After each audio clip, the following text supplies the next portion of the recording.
Bandanya hari imbere, bandanya imbere.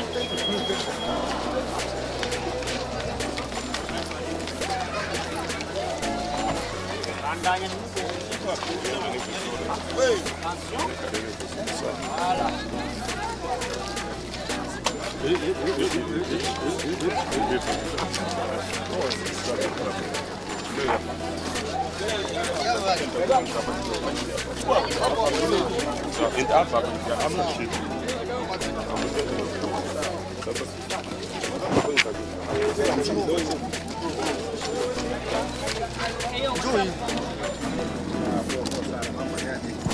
Sana, welcome Burundi mwanangu. Asante sana, nimekaribia na mshukuru. Hewa unaisikiaje kwanza cha kwanza? Hali ya hewa ni ya nyumbani, lazima tuizoee. Pili, safari imekuaje?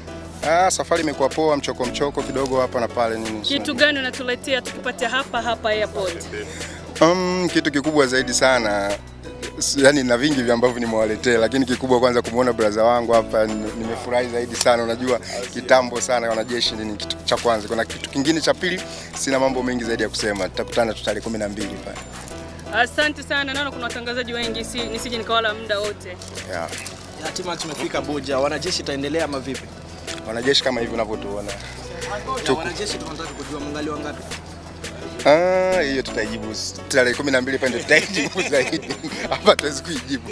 Yeah. Karibuni ndani ya chakula tena. Asante sana, nashukuru. Ni muda mrefu hapo Burundi, sasa kwa sasa hivi umekuja, unajisikiaje? Najisikia amani, furaha nikiona tena ndugu zangu kwa mara nyingine tena. Unajua kule tuliko nako pia ni mbali sana. Mpaka hivi leo kuona tunarudi tunakuwa sehemu moja na kwa kitu kikubwa zaidi sana. Yep. Tofauti na show, ni kitu kingine gani ambacho wananchi wa Burundi wanaweza kutegemea kutoka kwako? Ni songi mpya. Watu wengi ndio walikuwa wanasubiria sana nyimbo ambayo sijafanya na muda mrefu na mzee mzima Big Farias. Hii itakuwa surprise nyingine, kitu kikubwa zaidi sana kitafanyika. Asante sana. Yeah. Asante sana.